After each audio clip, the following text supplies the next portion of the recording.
He waited until the toast. That's what people need to understand.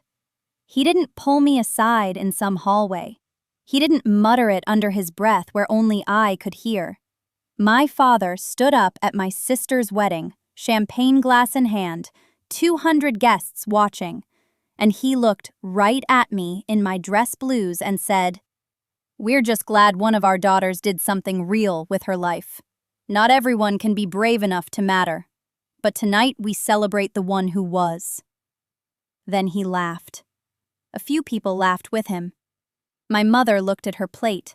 My sister, the bride, smiled. And I watched her decide in real time not to correct him. I was 31 years old. I had spent 9 years in the United States Army. I had deployed 3 times. I had a bronze star that I kept in a sock drawer because I never knew how to talk about the night that earned it. And my father had just called me, in front of every person I'd ever known, the lesser daughter. But here is what my father did not know that evening. He did not know that the governor of Virginia had RSVP'd to a different event that night and changed his mind. He did not know that a woman he'd never met had made a phone call 48 hours earlier. He did not know that the thing he considered small, my career, my service, my entire adult life, was about to walk through those double doors in the form of a man who would shake my hand and call me by a name my father had never once used. My name is Catherine Bryce. Most people call me Cat. This is the story of the night my father learned that silence is not the same thing as weakness, and that the daughter he dismissed had been quietly becoming someone he couldn't ignore. I need to go back. Not to the wedding, to before, to the version of me that made sense to my family, or rather, the version they decided I was and never updated. I grew up in Fredericksburg, Virginia, in a white colonial house on Sunken Road, 3 blocks from the old stone wall where Confederate soldiers had crouched in 1862. History was not an abstraction in my family. It was the air. My father, Richard Bryce, taught American history at the University of Mary Washington for 34 years. He wrote 2 books about the Civil War that sold modestly and earned him a kind of local fame that he wore like a second skin. He could walk into any restaurant on Caroline Street and someone would know his name. My sister, Eleanor, was his mirror. She studied literature at UVA, married a patent attorney from McLean named David Worthington III, and settled into a life that my father could narrate to his colleagues without pausing. She had the house in the right zip code, the wedding registry at the right store, the career in arts administration that sounded impressive at faculty dinners.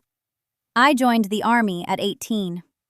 There was no dramatic reason, no fight, no running away, no desperate escape from a broken home. The home wasn't broken, it was just quiet in a way that made me feel like I was disappearing. My father talked about history's brave people every single day, and somehow never once looked at me and thought I might want to be one. I was the quiet daughter, the one who sat at the end of the table and watched, the one who got B+s and didn't argue about them. When I told my parents I'd enlisted, my father set down his fork and said, "Well, that's one way to figure things out." He said it the way you'd say it about someone choosing a gap year, mildly, like it would pass. It did not pass. I went to Fort Jackson for basic, then Fort Huachuca for military intelligence training, then a duty station at Fort Bragg that turned into my first deployment to Afghanistan in 2014. I was 21 years old and running signals analysis for a battalion commander who trusted me with information that could redirect entire operations. I was good at it. Not good in the way people say to be polite.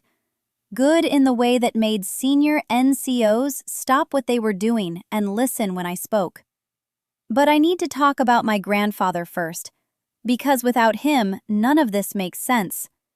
Pop, that's what I called him, was Arthur Bryce, my father's father, and the two of them had a relationship I didn't fully understand until much later.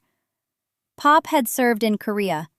He never talked about it in detail, but he had a way of sitting with me on his porch in Stafford County, looking out at the tree line and saying things that landed somewhere deep and stayed. The phrase that stayed the longest, the one that I carried like a stone in my pocket through 3 deployments and a divorce, and the worst night of my life in Kandahar province, was this: Catherine, the loudest person in the room is never the strongest. They're just the most afraid. He said it to me when I was 14. I'd come to his house after a school assembly where Eleanor had won some public speaking award, and my father had cheered so loudly that the principal had to ask him to sit down. I wasn't jealous, not exactly. I was just trying to understand why my voice never seemed to register at the same frequency. Pop handed me a glass of sweet tea and said that thing about the loudest person, and then he said, "You're going to do something one day that no one in this family expects, and some of them won't like it. That's how you'll know it matters." He died in 2017. Pancreatic cancer, fast and brutal. I was in Bagram, and I couldn't get home in time. My father delivered the eulogy and talked for 22 minutes about what Arthur Bryce had meant to the community, to the university, to the family name. He did not mention Korea. He did not mention service. He talked about legacy as if it were something you built with books and lectures and a last name on a brass plaque outside a seminar room. I listened to a recording of that eulogy on my bunk at 2 a.m, and that was the first time I felt something shift inside me. Not anger. Something colder. A clarity. The understanding that my father did not forget to mention Pop's service. He chose not to. Because in Richard Bryce's world, service was what people did when they couldn't do anything more impressive. I pressed my thumb against the scar on my left hand, the one I got from a piece of shrapnel that came through the wall of a signals tent 14 months earlier. The scar was shaped like a crescent. I touched it whenever I needed to remember that I was real, that the things I had done were real, even if no one at home was counting. My name is Catherine Bryce. I was 31 years old, a captain in the United States Army, assigned to the 3rd Signal Brigade out of Fort Gordon, Georgia. I had spent 9 years in uniform by then. 9 years that my father treated like a gap year that never ended. Let me tell you who I actually was, because he never bothered to learn. I enlisted at 22. 6 days after graduating from the University of Virginia with a degree in electrical engineering. I had the grades for any graduate program in the country. My advisor, Dr. Linden, told me I was making the stupidest decision he had seen in 14 years of teaching, and then he shook my hand and said he respected it. My father told me I was wasting a perfectly good brain. My mother looked at the floor. My sister, Rebecca, who was 17 at the time and already talking about law school, said nothing at all, which was worse than anything she could have said. I went to officer candidate school at Fort Benning. I finished 3rd in my class.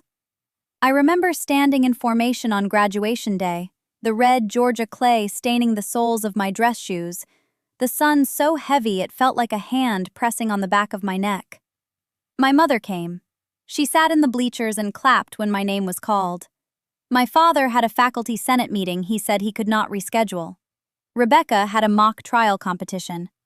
I told myself it didn't matter. I told myself that for years, and each time I said it, the words got a little thinner. My first posting was at Fort Huachuca, Arizona. Signals intelligence. The desert there is not the kind you see in movies. It is pale and dry and endlessly quiet. And at night, the stars look like someone scattered salt across black glass. I learned to build secure communications networks from nothing. I learned to troubleshoot encryption systems in 112-degree heat with sand in every crevice of every piece of equipment I touched. I learned that I was good at being calm when everything around me was failing. And I learned that this quality made other people trust me with their lives. My commanding officer at Huachuca was Colonel Margaret Ellis, Meg. She was 53, built like a fence post, and she had a voice that could cut through a helicopter rotor. She had served in the Gulf, in Bosnia, in the first years in Afghanistan. She had buried friends. She had a scar that ran from her left ear to her collarbone, and she never once told me how she got it. Meg saw something in me that I had not yet found in myself. She said it once, in her office, while I was standing at attention because I had come to report a systems failure in one of our forward relay stations. I had been up for 31 hours. I had fixed the problem, rerouted traffic through a backup node I had configured on my own initiative, and I had come to report this as though it were ordinary. She looked at me for a long time. Then she said, "Bryce, the loudest thing in this room is the thing you are not saying. You need to learn that silence is a weapon, but only if you know when to fire it." I did not understand her then. I carried that sentence with me for years, like a stone in my pocket, turning it over, wearing it smooth. I understand it now. From Huachuca, I went to a 12-month deployment in eastern Afghanistan, Nangarhar province. I will not tell you everything about that deployment because some of it is still classified, and some of it I am still learning how to hold.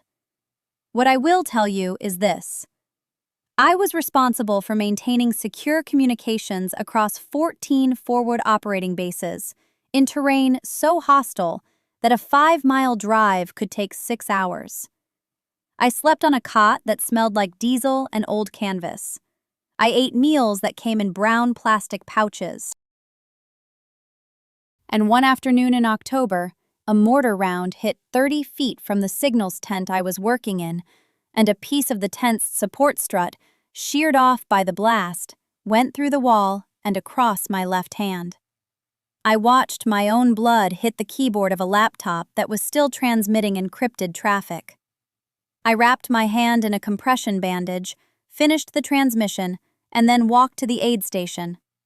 The medic, a specialist named Torres, looked at me and said, "Ma'am, you should have been here 20 minutes ago." I said, "The transmission wasn't finished." That is who I was. That is who I am. A woman who finishes the transmission. I came home from that deployment with a Bronze Star, an Army Commendation Medal, and a crescent-shaped scar on my left hand that ached when the weather changed. My father picked me up at the airport in Charlottesville. He drove a dark green Volvo that smelled like pipe tobacco and old paper. He asked me how the flight was. He did not ask about the deployment. He did not ask about the scar. On the drive home, he talked for 40 minutes about a tenure dispute in his department, about a colleague named Martin who had published a paper my father considered intellectually dishonest. I sat in the passenger seat and watched the Blue Ridge Mountains pass through the window, and I pressed my thumb into the scar on my hand, and I said nothing. At dinner that night, Rebecca, home from her first year at Yale Law, asked me what it was like. I said it was hot. She nodded and went back to her phone.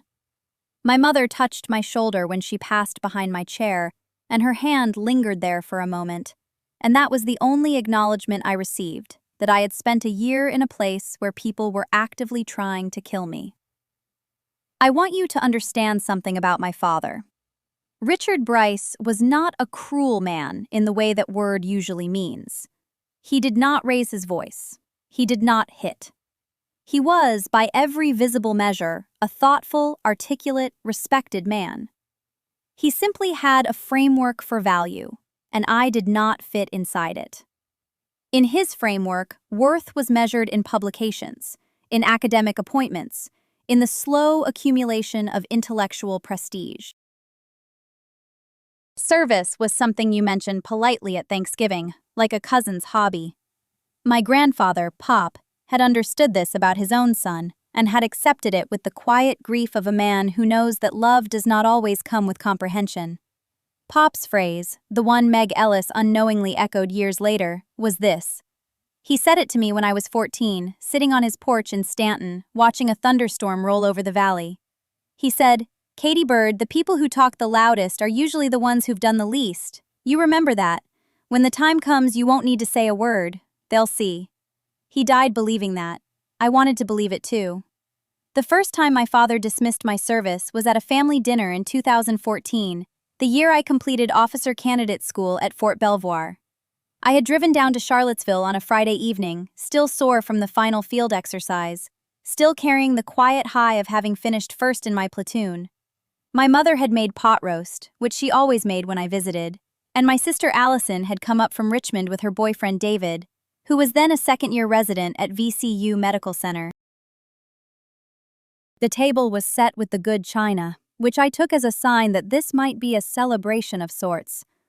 I was wrong about that. My father asked about my plans. I told him I had received my commission as a second lieutenant and would be reporting to Fort Lee for the Quartermaster Basic Officer Leader course in 3 weeks. He nodded the way you nod when someone tells you they've taken up woodworking. Then he turned to David and asked about his rotation in cardiothoracic surgery. And for the next 40 minutes, the conversation was about David's career, David's attending physician, David's prospects. My mother caught my eye once and gave me a small, apologetic smile. Allison didn't notice anything because Allison never noticed anything that didn't directly involve Allison. When I got up to clear the dishes, my father said, almost as an afterthought, "Well, Katie, I suppose the military is a fine thing for people who need structure." He said it the way you'd say that community college is fine for people who aren't academic. My mother set her fork down. David studied his napkin. Allison laughed, a short, bright sound, and said, "Dad," in a tone that was more amused than corrective. I washed the dishes. I drove back to Northern Virginia that night instead of staying over. I did not cry in the car. That came later, in my apartment in Springfield, standing in the kitchen with the lights off, holding a glass of water I never drank. The second time was in 2016. I was a first lieutenant stationed at Joint Base Lewis McChord in Washington State, managing supply logistics for a brigade combat team preparing for a rotation to Afghanistan. I had been selected for an early promotion board, which in the Army meant that someone above me believed I was performing beyond my grade. My company commander, Captain Rivera, had written a recommendation that called me the most competent logistics officer he had served with in 11 years. I made the mistake of mentioning this to my father during a phone call. He said, "That's nice, Catherine. Your sister just got engaged. David proposed at the Jefferson Hotel. Isn't that wonderful?" It was wonderful.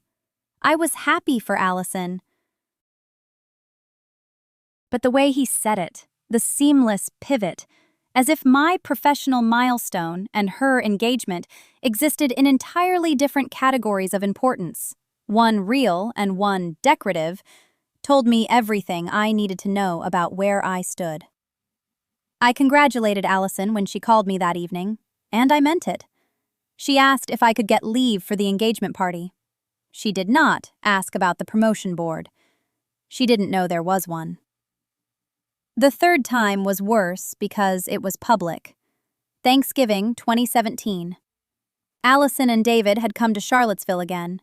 My parents had also invited the Prestons, family friends whose son Miles had just made partner at a law firm in D.C. I was freshly promoted to captain and had returned from my first deployment 3 months earlier. 9 months in Kandahar province, managing a supply chain across 11 forward operating bases, making decisions at 3 in the morning about fuel and ammunition allocations that could determine whether convoys lived or died. I had lost weight. I had a scar on my left forearm from a piece of shrapnel that caught me during an indirect fire attack on our compound. I wore long sleeves to dinner. My father introduced me to Mrs. Preston as our Katie. She's in the Army. He introduced Allison as our Allison, David's wife. He's doing his fellowship at UVA Medical Center now, cardiothoracic, very competitive program. The asymmetry was so precise it almost felt intentional, though I don't think it was. I think he genuinely did not understand that there was a difference between what he was doing and what fairness would require. At dinner, Mr. Preston asked me about Afghanistan. I started to describe the logistics mission in general terms, nothing classified, just the scope and the complexity. My father interrupted. He said, "Katie's always been our practical one. Allison got the brains." He smiled when he said it. He thought it was affectionate. The table went quiet for a moment. Mrs. Preston looked at me with an expression I recognized, the look people give you when they've just witnessed something cruel and don't know whether you want them to acknowledge it. I smiled back at her. I said the pot roast was delicious.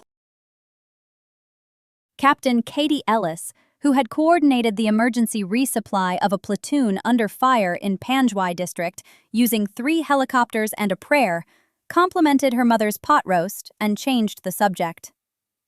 And then there was the moment I almost broke. Christmas 2018.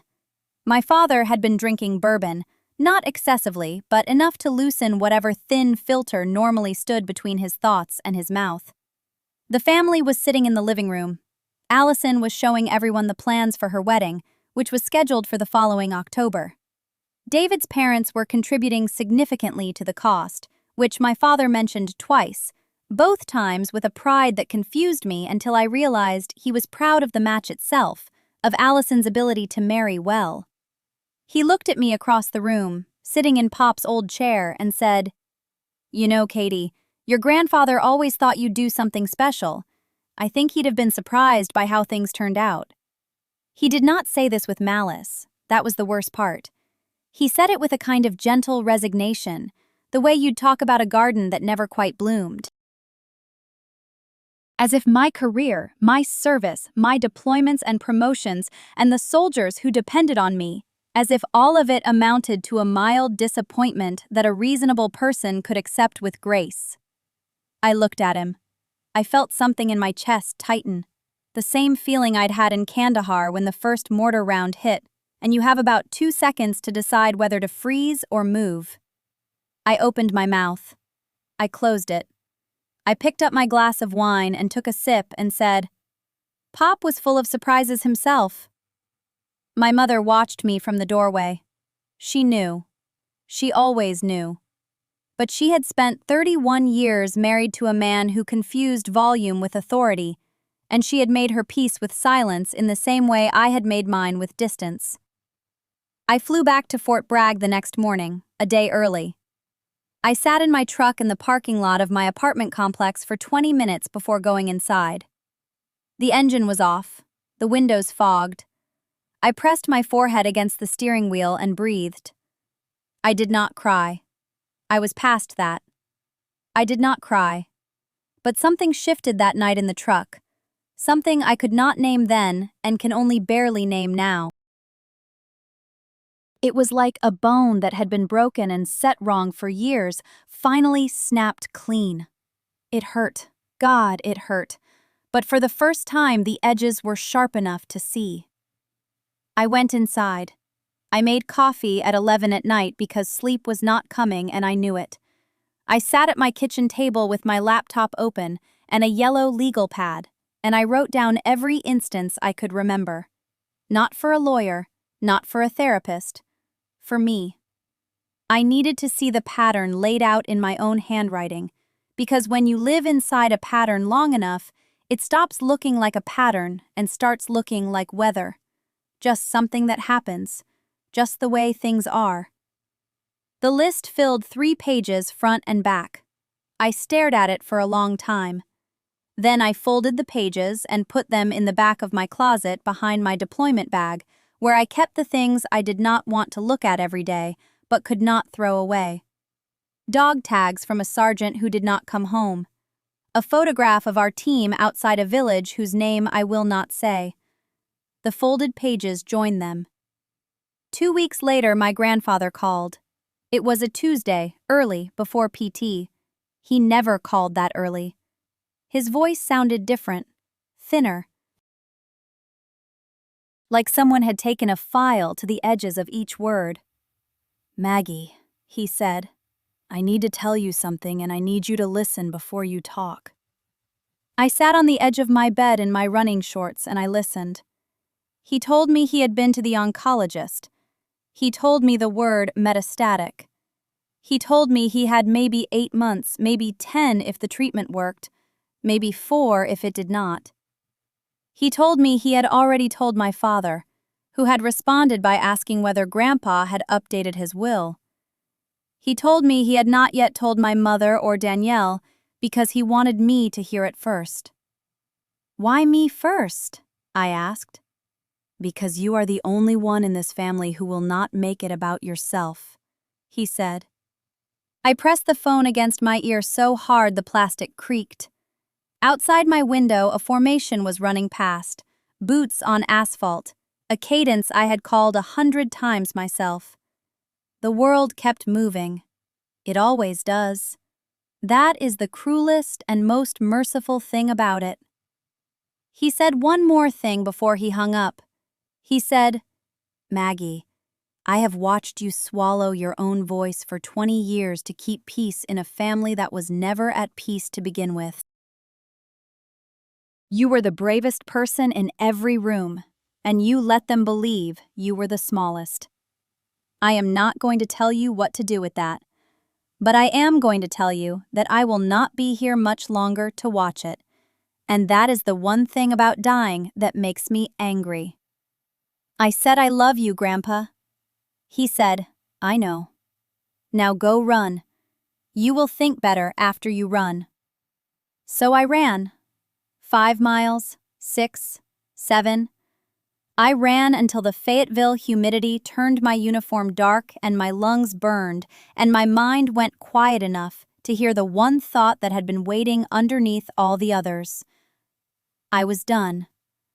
Not done like quitting, done like a decision made in a bunker when the radio is dead and the map is useless, and you look at the people next to you and you say, "We move north because north is the only direction that is not backward." Done like certainty. I did not know yet what that would look like. I did not have a plan.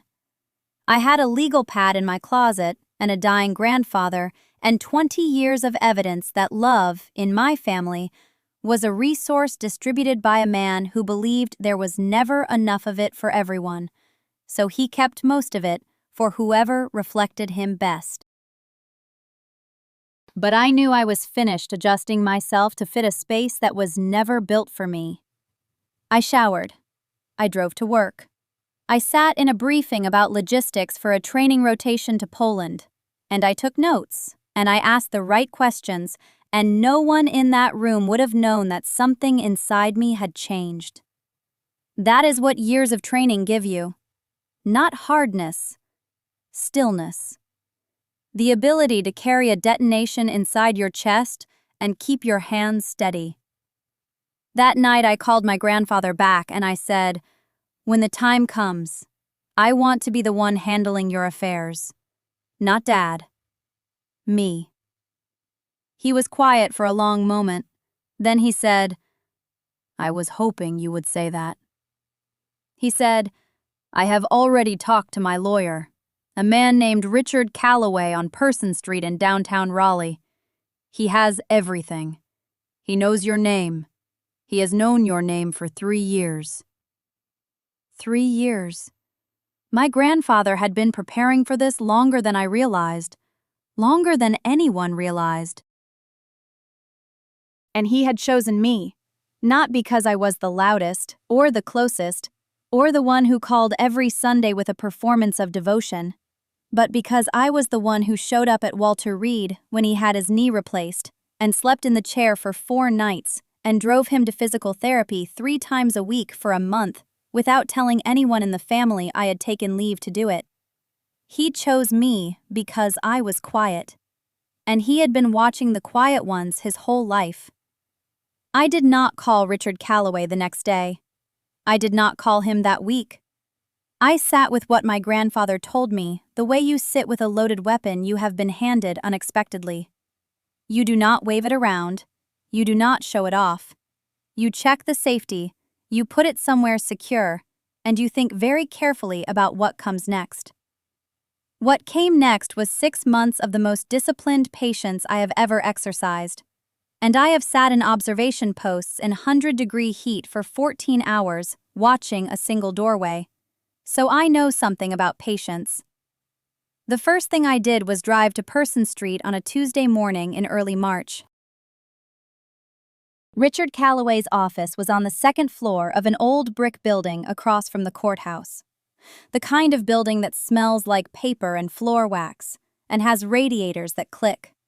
He was maybe 65, thin, wire-rimmed glasses, the kind of lawyer who does not advertise because he does not need to.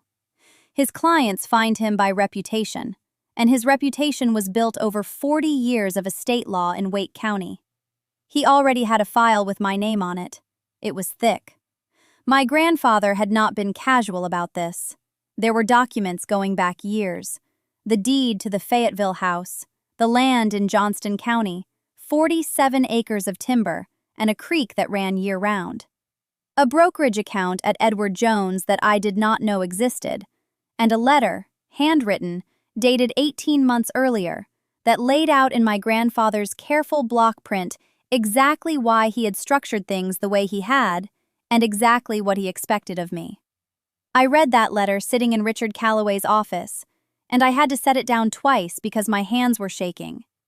Not because of the money, though the numbers were significant. Because of what he wrote about me.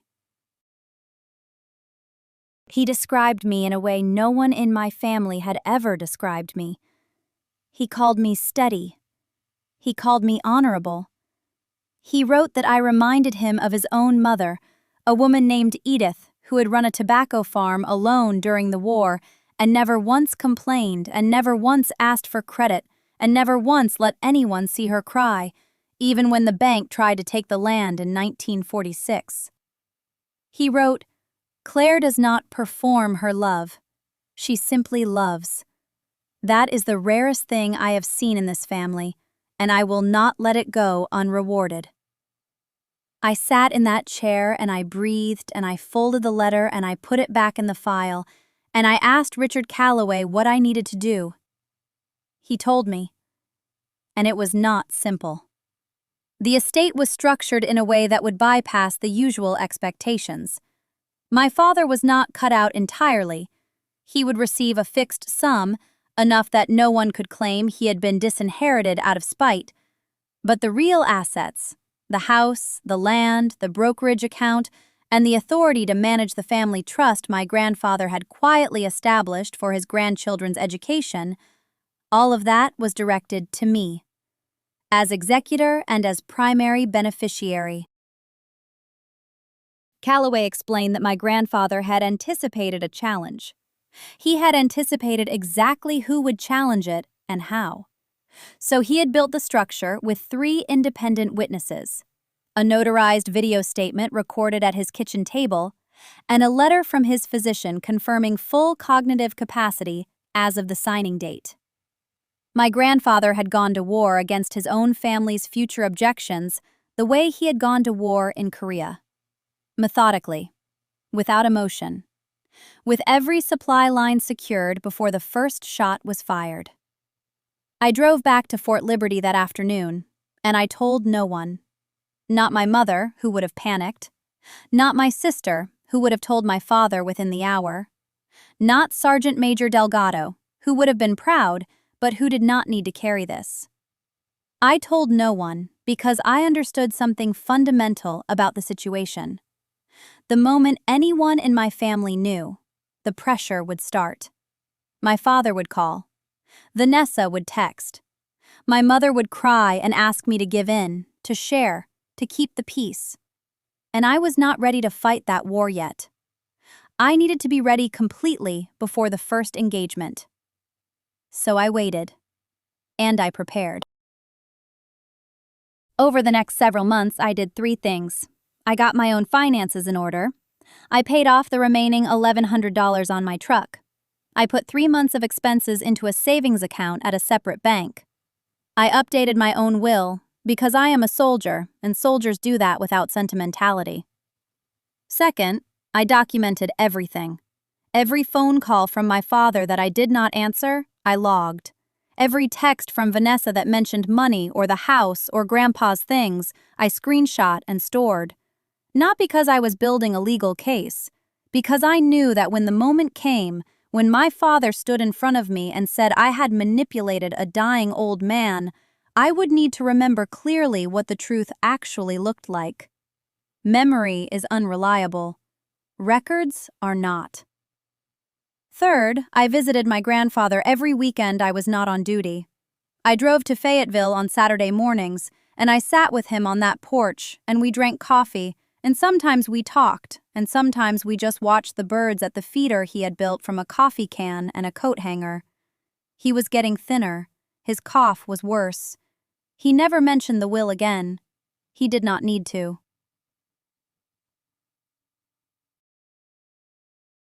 Everything was already in motion. During those months, my father called me twice. Once to ask if Grandpa had said anything about the house. I said no. He said good because he had already talked to a realtor about what the property might be worth, and he was thinking they could sell it and split the proceeds 3 ways, meaning himself, his brother Dale, and a small portion set aside for the grandkids. He said this as if the man was already dead, as if the house was already his. I listened and I said nothing, and I ended the call and I sat in my truck in the parking lot outside my barracks, and I pressed my forehead against the steering wheel, and I let myself feel all of it for exactly 2 minutes. Then I straightened up, and I drove to the gym and I deadlifted until my back ached and my mind was clear. Vanessa's wedding was approaching, June 14th. I received my invitation late, a detail that I noted but did not comment on. I RSVP'd yes. I bought a dress at a shop in Southern Pines, dark green, simple, the kind of dress you can move in. I had my dress shoes polished. I did not buy a gift from the registry. Instead, I set aside a check in an envelope, generous but not extravagant, because I wanted no one to say later that I had tried to buy goodwill. I was ready, and they had no idea what they were walking into. The wedding was at Whitfield Estate, just outside of Raleigh. White columns, magnolia trees lining the drive, the kind of place my father loved because it looked expensive and because other people would know it looked expensive.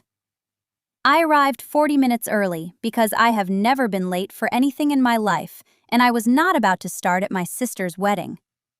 I parked my truck between a BMW and a Mercedes, and I smoothed my dress, and I walked across the gravel in my polished shoes, and I felt the June heat settle on my shoulders like a hand.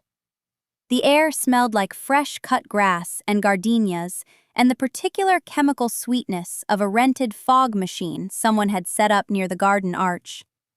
I signed the guest book. I smiled at the coordinator. I found my seat.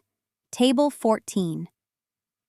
I want you to understand what Table 14 means at a wedding with 18 tables. It means the back corner, near the service entrance to the kitchen. It means you are seated with your father's co-worker's adult son, who nobody really knows, and a couple from Vanessa's Pilates class, and an elderly aunt from our mother's side who can't hear well. It means you are hidden. I sat down and I placed my clutch on the table, and I folded my hands in my lap, and I waited. The ceremony was beautiful, I will give them that. Vanessa looked stunning, genuinely, in a cathedral-length veil that caught the afternoon light. Derek looked nervous in a good way. Our mother cried. Our father walked Vanessa down the aisle, and when the officiant asked, "Who gives this woman?" he said, "I do," and his voice cracked. And for 1/2 second, I thought maybe he actually felt something real. The guests murmured. Someone behind me whispered, "What a wonderful father." I sat still. During the cocktail hour, I stood near the bar with a glass of sparkling water, and I spoke politely to anyone who approached. A few of my father's friends recognized me. One of them, a retired insurance executive named Phil, shook my hand and said he heard I was doing well for myself in the army. I said, "Yes, sir, thank you, sir." He looked at me a beat too long, like he wanted to say something else, and then he moved on. My father found me at 6:15, right after the first dance. He had a bourbon in his hand and his face was flushed from the toast he had just given.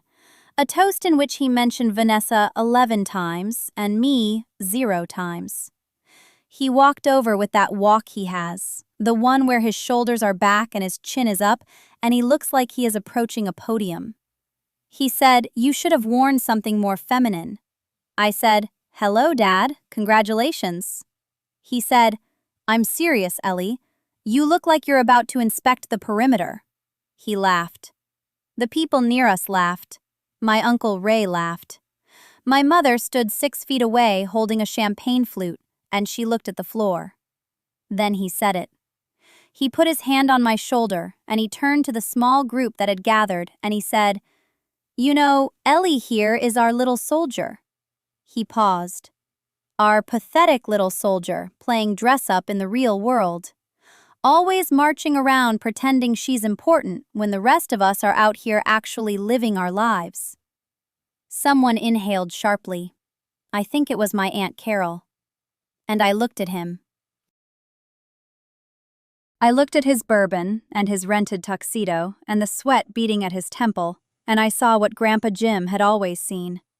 A small man in an expensive room who could only feel tall by making someone else feel short. I opened my mouth. Then I closed it. Not because I didn't have words, because I heard the gravel. 3 black Suburbans had pulled into the circular drive. I could see them through the floor-to-ceiling windows of the reception hall. Their headlights swept across the magnolia trees and then went dark. Doors opened. Men in suits stepped out first. Then a woman in a navy dress emerged from the second vehicle, and she straightened her jacket, and she looked up at the venue like she was confirming an address. My father had not noticed yet. He was still smiling at his own joke. The wedding coordinator appeared at the entrance looking pale and confused. She whispered something to the venue manager. The venue manager looked at her and then looked through the glass doors, and his eyes widened. Governor Patricia Langford walked into the reception. She was shorter than she looked on television, but she carried herself the way people do when they have stopped caring whether you find them impressive because they already know they are. Her security detail fanned out with quiet efficiency. The room went silent the way rooms do when everyone realizes simultaneously that something unexpected is happening. My father turned. His bourbon hand froze halfway to his mouth. Governor Langford crossed the room. She did not stop at the welcome table. She did not greet the bride. She walked past the dance floor and past the cake table and past 17 tables of guests who were now openly staring. She walked directly to table 14. She walked directly to me. "Ellie Caldwell," she said, and she extended her hand. "Governor," I said. I shook her hand. "Thank you for coming." She smiled. She said I would not have missed this. Then she turned slightly so her voice carried across the silent room and she said, "I wanted to deliver this personally. My office will make a formal announcement Monday, but I did not think it should wait." She reached into a leather folio her aide was holding, and she produced a framed certificate, and she held it so the room could see it. She said, "On behalf of the state of North Carolina, it is my privilege to inform you that Sergeant First Class Eleanor Caldwell has been selected as this year's recipient of the Governor's Award for Distinguished Military and Civilian Service, in recognition of her extraordinary leadership in coordinating disaster relief across 14 counties during Hurricane Marin, her development of the Interagency Communication Protocol, now adopted by FEMA Region 4, and her tireless commitment to the communities she serves. She paused. She said, "This is the highest honor my office can bestow on an individual service member. And Ellie, I want you to know that 4 separate agencies nominated you independently. 4. That has never happened before in the history of this award." The room was so quiet I could hear the ice shifting in my father's glass. I stood up. I accepted the frame. I said, "Thank you, Governor. This means more than I can express." My voice did not shake. My hands did not tremble. I had briefed generals. I had coordinated helicopter evacuations in the dark. This was not the hardest thing I had ever done, but it was the sweetest. Governor Langford turned to face the room and she said, "You should all know that during Hurricane Maren, Sergeant Caldwell worked 19 consecutive days without rest. She personally coordinated the evacuation of 2,300 civilians. She did this while simultaneously managing logistics for National Guard units across 3 staging areas. Her protocol saved lives. It is still saving lives." She looked at my father. She said, "You must be incredibly proud." My father's face had gone white. Not red. White. The bourbon glass was suspended in the air beside his ear, as if he had forgotten he was holding it. His mouth was open slightly. Uncle Ray had taken one full step backward. My mother's champagne flute was pressed against her lips, but she was not drinking. I watched my father try to assemble a response. I watched him reach for the charm, the big voice, the insurance man handshake. He extended his hand toward the governor and he said, "Well, yes, of course, we have always supported Ellie's." He did not finish the sentence. Because Vanessa's maid of honor, who had been filming the toast earlier and had never turned off her phone camera, was now openly recording from 6 feet away. And my father looked at that camera and he realized that every person in this room had heard what he called me 4 minutes ago, and now every person in this room was watching the governor of North Carolina shake his daughter's hand. He put his bourbon down on the nearest table. He straightened his jacket. He said nothing else. I held the frame against my chest and I looked at him, and I felt nothing that I expected to feel. Not triumph, not vindication, just a vast and exhausted clarity, like stepping out of a building you did not realize was on fire until you felt the cool air on your face. The rest of that evening moved in fragments. I remember the governor staying for 11 minutes. I remember him asking Vanessa about her husband's work in agricultural education, and Vanessa being so stunned she could barely answer. I remember Kyle shaking his hand and looking like a boy who had just met an astronaut. I remember my mother standing near the cake table with both hands flat on the tablecloth, as if the room were tilting and she needed to hold on. What I remember most is my father walking to the bar, ordering another bourbon, and standing there alone for the rest of the reception. Nobody approached him. Not because anyone was punishing him, but because something had shifted in the room's gravity, and people could feel it even if they could not name it. The man who had commanded every family gathering for 40 years was standing at the bar, and nobody was orbiting him anymore. Governor Whitfield left at 9:40. He shook my hand one more time at the door and said something quiet that only I could hear.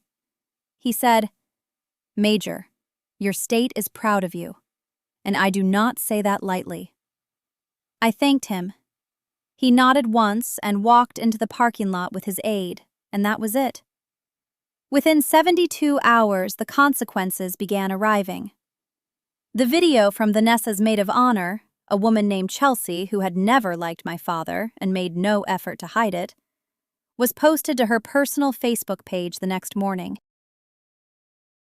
She had titled it simply, "When the Governor Shows Up to Correct the Record."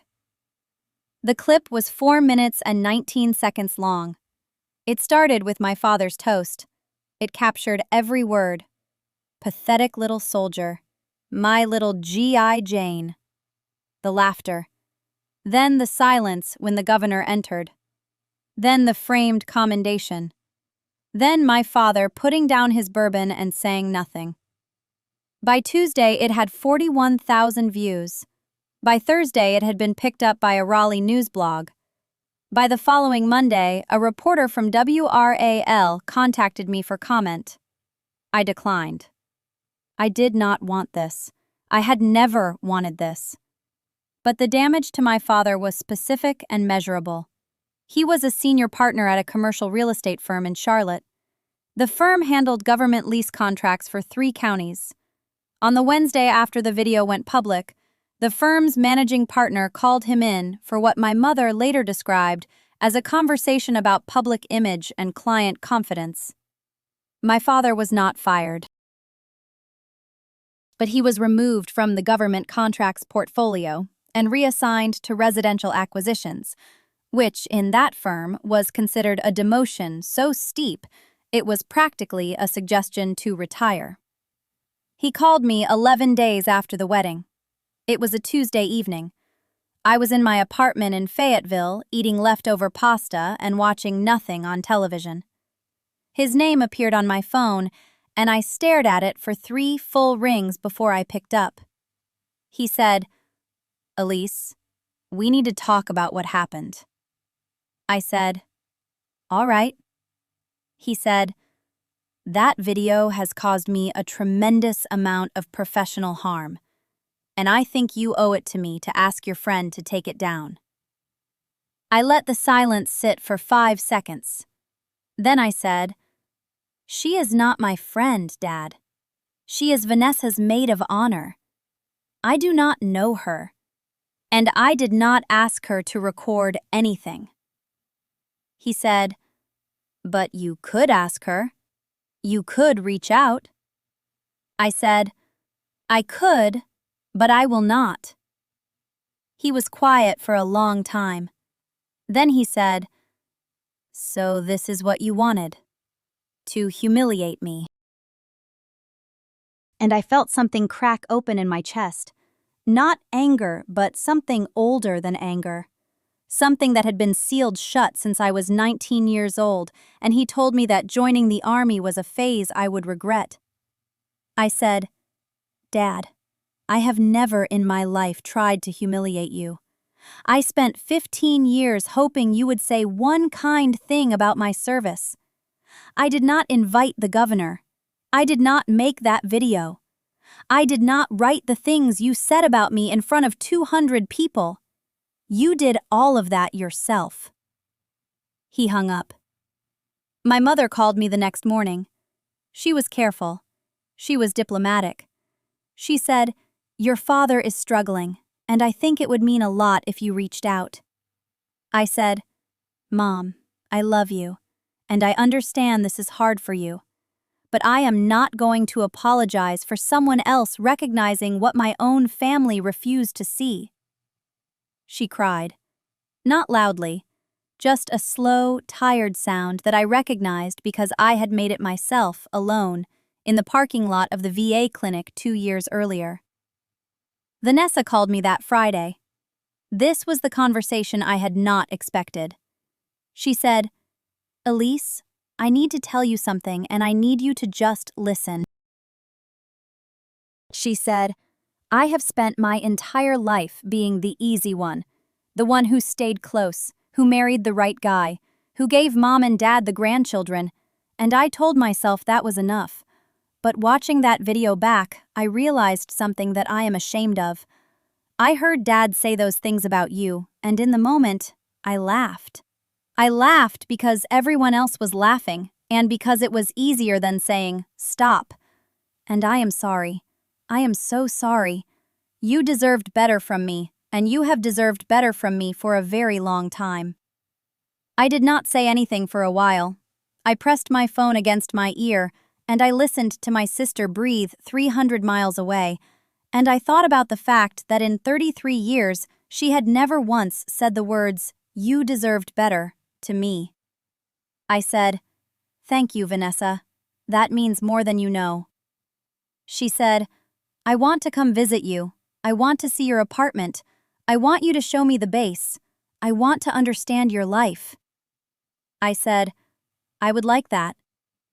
After we hung up, I sat on my couch for a long time. The pasta was cold. The television was still on. Outside my window, the parking lot lights of the apartment complex buzzed the way they always did. A low electrical hum that I had learned to sleep through years ago.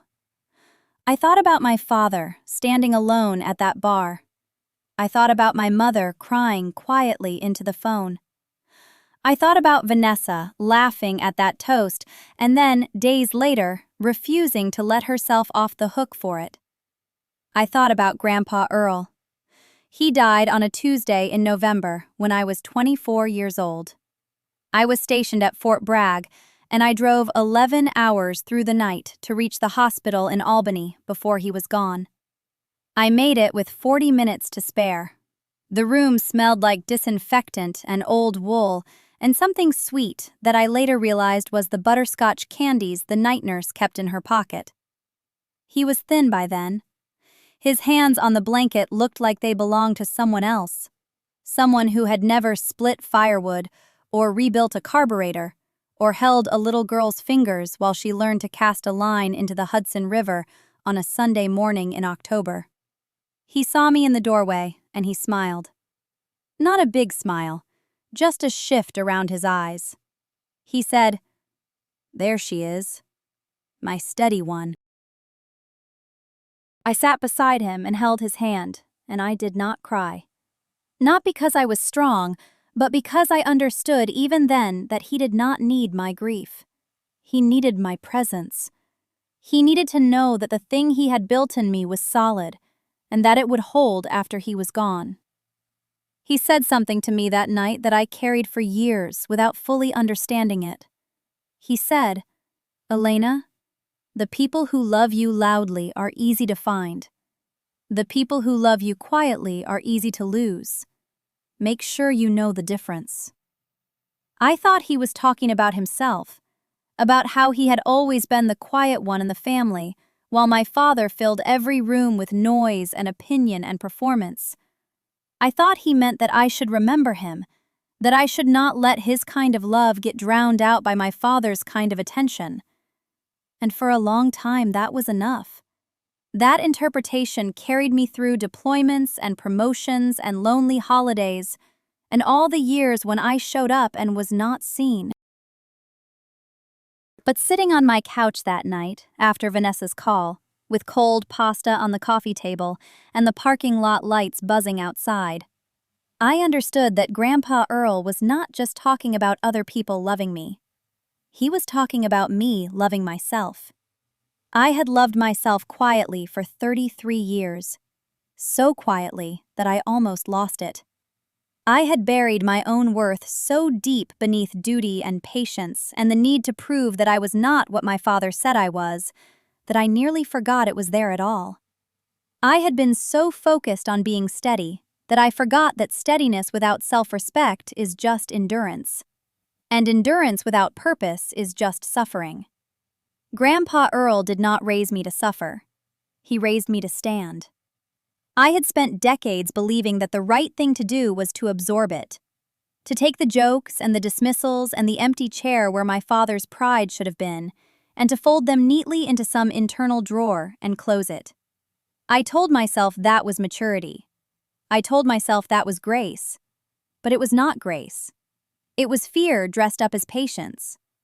I was afraid that if I ever demanded to be seen, the answer would be that there was nothing worth seeing. My father taught me that fear, and I let him. I am not saying this to blame him entirely. I am 47 years old, and I have led soldiers and managed budgets and made decisions under pressure that most people will never face. At some point, the responsibility for my own silence became mine. I could have spoken sooner. I could have drawn the line at 30 instead of 47.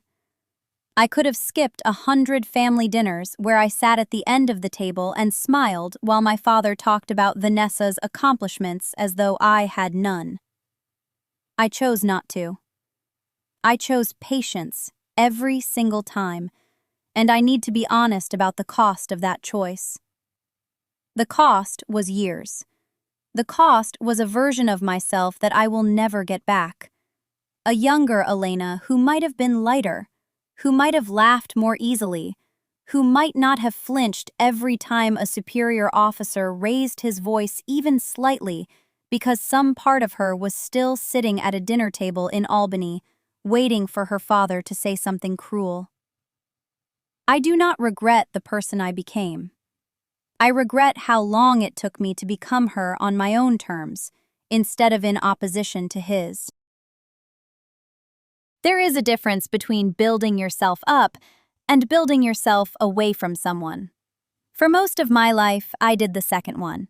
Every promotion, every commendation, every successful mission was not just an achievement, it was evidence. Evidence that he was wrong. And as long as I needed that evidence, he still had power over me, even from 200 miles away. Even when I had not spoken to him in months. He was still the judge, and I was still the defendant, and every good thing I did was just another exhibit in a trial that never ended because he never showed up to hear the verdict. The night at the wedding was not about defeating him. I understand that now.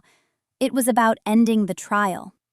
Governor Whitfield walking in, Sergeant Major Dawkins shaking my hand, the look on my father's face when the room turned toward me, all of it mattered because it forced him to see what he had refused to see. But the real victory was not his humiliation. The real victory was that for the first time in my life, I did not need him to see it in order to believe it myself. Grandpa Earl knew. He always knew. The quiet love he was warning me about was not just his love for me. It was my love for me. And he was right. I almost lost it. I sat on the back porch of Grandpa Earl's house 3 weeks after the wedding. It was my house now, technically, but I never called it that. The deed had my name on it and the property taxes came to my mailbox in Charlotte, but when I drove up the gravel road past the leaning mailbox with the hand-painted numbers he had put there in 1987, it was still his house. It would always be his house. The evening was warm for late October in North Carolina. The kind of warm that feels borrowed, like the season is giving you one last gift before it turns. The trees along the creek behind the property were halfway through their change, gold and rust against a sky that was going purple at the edges. I had a glass of sweet tea on the arm of the wooden rocker he had built, the one with the slightly uneven left leg that made it click against the boards every time you leaned back. I never fixed it. The click was part of it. I had driven up from Fort Liberty that afternoon. My weekend bag was still in the truck. I had not even gone inside yet. I just came around the side of the house and sat down and watched the crete move and listened to the click of the rocker and let the air do what it does when you finally stop holding your breath. My phone had 17 unread messages. 4 were from Diane. She had been calling every few days since the wedding, short voicemails that started angry and got smaller each time. The last one she left said just 8 words. I know I should have said something sooner. I did not call her back, but I saved it. Maybe one day I would. Maybe I would not. That was allowed now. My father had not called. He had not texted. My mother told me he sat in his study the Sunday after the wedding and did not come out until dinner, and when he did, he said nothing about any of it. She said he looked tired. She said it like she wanted me to do something with that information. I told her I loved her, and I hoped she was taking care of herself, and I meant both of those things completely and separately from whatever he was carrying. She was quiet for a long time, and then she said, "You sound different, Naomi." And I said, "I know." I was different. Not louder, not harder. Just finished with something I had been doing for so long, I forgot it was a choice. I was finished performing my competence for an audience that had decided before the curtain went up that the show was not worth watching. I was finished translating my accomplishments into a language my father might accept. I was finished shrinking. Sergeant Major Dawkins emailed me the Monday after the wedding, short, the way he always was. Said the governor's office had formally requested me for a new interagency task force on veteran transition services across the state. Said it was a 2-year appointment, part-time, alongside my regular duties. Said he recommended me without hesitation. At the bottom of the email, he wrote one line that I read 4 times. You earned this long before anyone important walked into a room and said so. I took the appointment. I started the following month. The work was good and specific and mattered in ways I could measure, which is all I ever wanted from anything. Some evenings after a long day, I would drive to Grandpa Earl's house and sit on this porch and think about what he said to me the summer I was 16, the summer before I enlisted, when I told him I was scared that I would go into the army and work as hard as I could and still never be enough for my father. He put his hand on my shoulder, and he looked at me with those steady brown eyes, and he said, Naomi, quiet love is the strongest thing in this world. But if you are not careful, you will spend your whole life being quiet for the wrong people. I was not careful. Not for a long time. I was quiet for my father when he dismissed my service. I was quiet for Diane when she claimed my sacrifices. I was quiet at family dinners and holidays and phone calls that left me sitting in my car in the dark afterward, with my hands on the steering wheel and my jaw locked shut. I was quiet because I thought quiet meant strong, and I thought strong meant worthy, and I thought worthy meant he would finally look at me the way he looked at Diane. He might never look at me that way. I have made peace with that in the way you make peace with weather. You do not argue with it. You do not pretend it is something else. You just dress appropriately and walk outside anyway. But I am not quiet anymore. Not the old kind of quiet, the kind that swallows and shrinks and calls it discipline. I am a different kind of quiet now. The kind Grandpa Earl was. The kind that does not need to announce itself because it is not performing. The kind that sits on a porch and watches a creek and knows exactly what it is worth and does not need a single soul in the world to confirm it. The rocker clicked against the boards. The creek moved over the rocks. Somewhere down the road, a dog barked twice and then stopped.